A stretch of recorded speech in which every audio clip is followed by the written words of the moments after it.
فضیلت علم ہے، باعث تکریم و عزت علم ہے، اور زندگی کی ہر شب تاریک میں، زندگی کی ہر شب تاریک میں مشعل راہ ہدایت علم ہے۔ شامل جو تجھ کو ہونا ہے دنیا کی دوڑ میں، شامل جو تجھ کو ہونا ہے دنیا کی دوڑ میں، ذوق حصول علم کی رفتار تیز کر۔ اللہ تعالی ہم سب کو علم حاصل کرنے کی اور اس پر عمل کرنے کی توفیق مرحمت فرمائے۔ ماشاءاللہ ہمارے حضرت مولانا عرفان صاحب قاسمی مقدس اللہ العالی اور حضرت مولانا الطاف صاحب دامت فیوزہم صدر جمعیت علماء شہر مہراج گنج تشریف لا چکے ہیں۔ میں آپ دونوں کا استقبال کرتا ہوں، اور سامعین جو بھی بیٹھے ہیں میں سب کا شکر گزار ہوں اور سب کا استقبال کرتا ہوں۔ آئیے اب بلا کسی تاخیر کے ایک چھوٹی سی حدیث بیان کر کے آپ کے محبوب شاعر کو 15 منٹ کے لیے آپ کے حوالے کرتا ہوں انشاءاللہ العزیز۔ اس کے بعد حضرت مولانا یحییٰ صاحب قاسمی کے بیان سے پہلے بھی ہمارے بڑے ہی مشفق و کرم فرما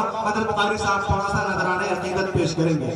ترمذی شریف کی ایک روایت میں بیان کر دوں، حضرت جابر بن سمرہ رضی اللہ تعالیٰ عنہ روایت کرتے ہیں کہ 14ویں کے چاند میں اللہ کے نبی علیہ السلام مسجد نبوی کے اندر تشریف فرما تھے، اور ایک یمنی دھاریدار چادر پہنے ہوئے آرام فرما رہے تھے۔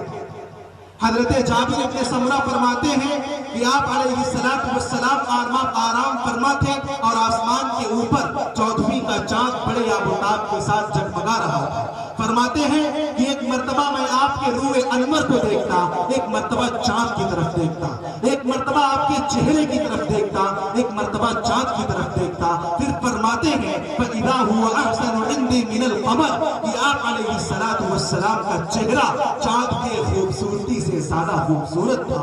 کسی شاعر نے کہا ہے کل 14ویں کا چاند تھا، کل 14ویں کا چاند تھا، شب بھر رہا چرچا تیرا، کل 14ویں کا چاند تھا، شب بھر رہا چرچا تیرا۔ کچھ نے کہا یہ چاند ہے، کچھ نے کہا چہرہ تیرا۔ صورت تیری معیار کمالات بنا کر، صورت تیری معیار کمالات بنا کر دانستہ مصور نے قلم توڑ دیا ہے۔ میں نے پسند ذات محمد کو کر لیا، میں نے پسند ذات محمد کو کر لیا، لائے کوئی نظیر میرے انتخاب کی۔